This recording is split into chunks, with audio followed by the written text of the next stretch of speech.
what's your reporting on Mike Tomlin and why he decided it was time? And he's been thinking about it for some time. I'm sure you heard what Rondé Barber said, that he even said prior to the season to him in confidence, I guess, that he was out, that thinks it was his last year. What's your reporting on all of that, Albert?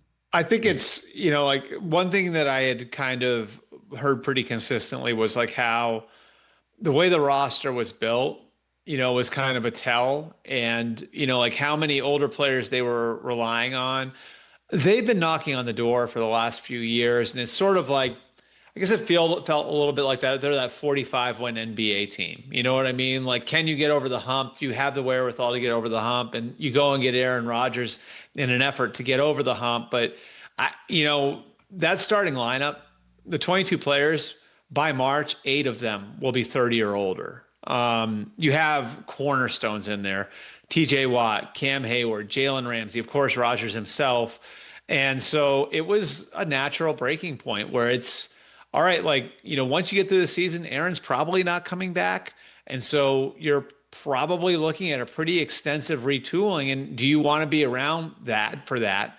Do you want to gut it out for 3 or 4 years and go through that sort of rebuild without knowing who your quarterback's going to be, right? Or does it make more sense to take a beat, go into TV, or spend the year traveling and visiting different teams and seeing the way different people do things, and then maybe finding a more ready-made situation in 2027 or 2028? Like, I think that's sort of the thinking behind the whole thing, is that the team was naturally at a place where it was time for them to reset, and that gave Mike Tomlin, kind of an organic point to say, what, it's time for me to reset too. Well, I mean, I'm also reading an athletic story that I'm sure you saw come out today about what happened behind the scenes when Tomlin told the team, and that TJ Watt kept saying no, no, no over and over again with his eyes welling with tears. Rodgers saying, "I'm sorry." I guess he felt that they wound up short, and he feels this way about it. Why do you think? I don't even know what the follow-up question is. He's the most here. They love him, man, and I know that many of the fans fell out of love with him. But here's the thing about Mike that I think is really unique. You and I both know how many people are in those buildings, right? Yeah. So the coaching staff has 20, 25 guys on it. You have 53 guys in the roster. Some of that churns over the course of the year. You go back and, you look at deeper, it's like 20 guys in the practice squad, and then all the scouts and the personnel people, and it's a lot of people.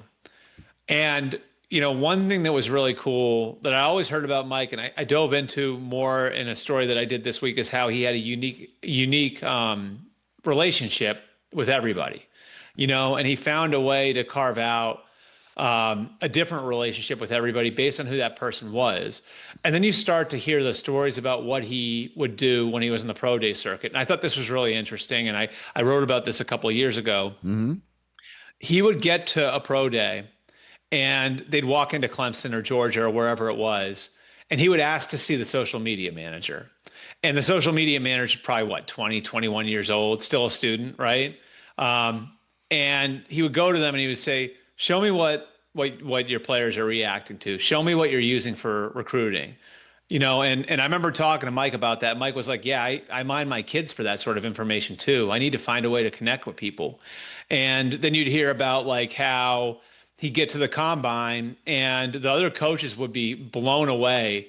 Like when, they'd sit in a formal interview with a third or a guy who's going to be drafted in the third or fourth round. And Mike would already know everything about that person. It's like, how'd you do that? Like, we just got out of our season. We're trying to get caught up on what the guy's name is. Like, how do you know this guy's background, And so, like, that enabled him to build, I think, really unique relationships with everybody he came across. And that's why he's able to get the most out of people. And that's why, I think that's the key when you talk about the people who've been through there, some of the more troubled players, whether back in the day it was a Joey Porter or a James Harrison, it was just a different personality, an Antonio Brown, a Mike Wallace, a Le'Veon Bell, Ben Roethlisberger when he was younger. Like he just had a way of reaching people and connecting with them and getting the most out of them. And that allowed the Steelers to cast a wide net looking for talent because they didn't have to rule people out that some other teams might have to.